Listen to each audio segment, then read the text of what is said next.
ప్రతి ఒక్కరి ధన మాన ప్రాణాలకి రక్షణ కల్పించాలి అంటున్నటువంటి ఐక్యరాజ్య సమితి, వీటిలో ఉన్నటువంటి ఈ వీటో పవర్ ఉండే దేశాల యొక్క వాస్తవికత మనం చూసినట్లయితే, అంతకు కొన్ని నెలలకు పూర్వమే 1947 సంవత్సరం వరకు దాదాపుగా 200 సంవత్సరాలు భారతీయులని, భారతదేశాన్ని పాలించినటువంటి నికృష్ట పాలకులు వీరు.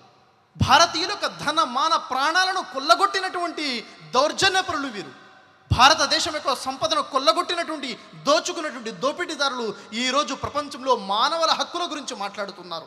మేము మానవ హక్కులను కాపాడేవారం అంటున్నారు. ఇక్కడ పూర్తి దేశాన్ని దోచుకుని పోయినటువంటి వారు.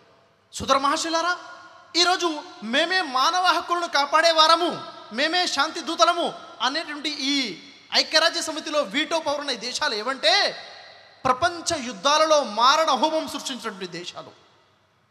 ప్రపంచ యుద్ధాలలో లక్షలాది మంది ప్రాణాలను పుట్టన పెట్టుకున్నటువంటి వారు వీరే. అనేక మంది జీవించే హక్కును ఉల్లంఘించినటువంటి వారు ఎవరంటే వీరే. హిరోషిమా నాగాసాకి మీద అణుబాంబులు విసిరి లక్షలాది మంది ప్రాణాలను బలి తీసుకున్నటువంటి వారు ఎవరంటే ఈరోజు శాంతి దూతలమని చెప్పుకుంటున్నటువంటి, హక్కులను కాపాడేవారమని చెప్పుకుంటున్నటువంటి ఈ దేశాల వారే. నేటికి హిరోషిమా నాగసాకి యొక్క పరిస్థితి చూసినట్లయితే ఇప్పటికీ పుడుతున్నటువంటి పిల్లలు అంగ వికలాంగులా పుడుతున్నారంటే వీరు ప్రసాదించిన వరాలే అని చెప్పవచ్చు.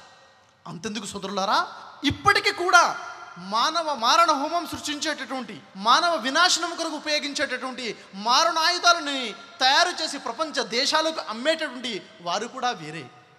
అంతర్జాతీయంగా, ప్రపంచవ్యాప్తంగా ఏదైనా ఒక బలమైన దేశము బలహీనమైన దేశం మీద దాడి చేస్తే ఆ దౌర్జన్యాన్ని ఆపవలసినటువంటి వీరే బలమైన దేశాలకి వెన్నుతట్టి నిలిచి వారికి ఆయుధాలు సరఫరా చేసి తమ ఆయుధాలను అమ్ముకునేవారు కూడా ఈ దేశాల వారే.